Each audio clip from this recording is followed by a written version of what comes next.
Hi, I'm Mark Shavar, store manager of Moe's Outdoor Equipment Supply and Ace Hardware, and today we're going to talk about what you should do in a case of a flood. Hopefully you don't have a flood in your home, but there's going to be chances are at some point in your time that you are in your home that you may actually have a flood, and I'm going to talk about what you need to do. You get home, it's been raining really hard outside, and you go into the house and you need to go downstairs if you've got like a basement or just the ground floor in that, and you discover there's a bunch of water in there. The house has been flooded. What do you need to do? Okay, if you've got a major flood in the house, the first thing you're going to do is you want to shut the electricity off to the house. And the reason you want to do that is if, like say you're in a basement, you've got electrical outlets that have come in contact with water, you've created a situation where you could get electrocuted. The next thing you're going to want to do is if you've got a home that has gas heating or like say a hot water heater that has gas supplied to it, you're going to want to shut the gas off, because if you smell gas in your basement with a flood, there's a chance if something sparks that will cause the house to catch fire, and then you have another problem. All right, the next thing you'll want to do is, okay, if you have a bunch of water in there, you're obviously going to be anxious to try to get the water out of the house.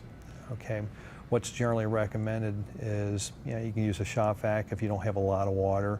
If there is a lot of water in there and you have to maybe have it pumped out, and that you don't want to pump it all out at one time, because if there's a lot of saturation in the yard, and you're in a basement that's completely full of water in that, there's a possibility that until the yard starts to dry up, that it could create a structural situation where if you get the water out too much, that outside will actually make the walls and your foundation start to possibly crack, or possibly the house may be caving in, although that's an extreme situation. Once you do get the water out, then you have to take a look at, okay, what do I need to do here? If you have carpeting in your basement or in your floor and it's been completely soaked with the sewer water in that, you're going to have to pull the carpeting and pad up and dispose of that.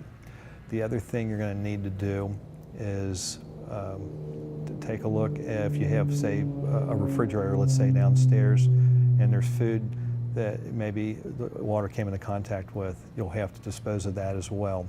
And finally, what you'll need to do is, okay, you've had a flood down there, you're going to have to take a water and bleach solution and actually wipe down everything that the sewer water came into contact with.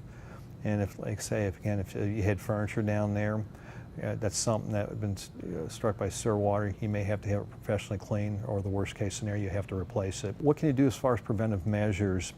Well, you generally have drains in your floor there in your basement or your first level home, and that you want to make sure that the drains are clear. So periodically, make sure that they're running clearly, run water through them. If you see that they're backing up, make sure that you clean them out, because if they're kind of stopped up and you got water coming into the house, there's not going to have anywhere to go but up into the house. The other thing you'll want to do is, if you're in a floodplain with your home, most homes have what they call a sump pump, and that's what these are right here. They're designed to take water out of the house. So if you've got like say condensation from like an air conditioning unit, or you've got opportunity where water is going to need to be taken out of the house, that's what a sump pump is for. And of course you'll want to check that periodically, so make sure that it is running, especially if there is a lot of rain outside, that could prevent possibly having a flood situation. If you have any questions about flooding in your house, or prevention of floods in your house, stop by the store here. My name is Mark Shavar. I'm store manager here at Moe's. You can stop and see me in person, and we talk about it. You can go on our website, buyatmoes.com, or check out our Facebook page. Thanks.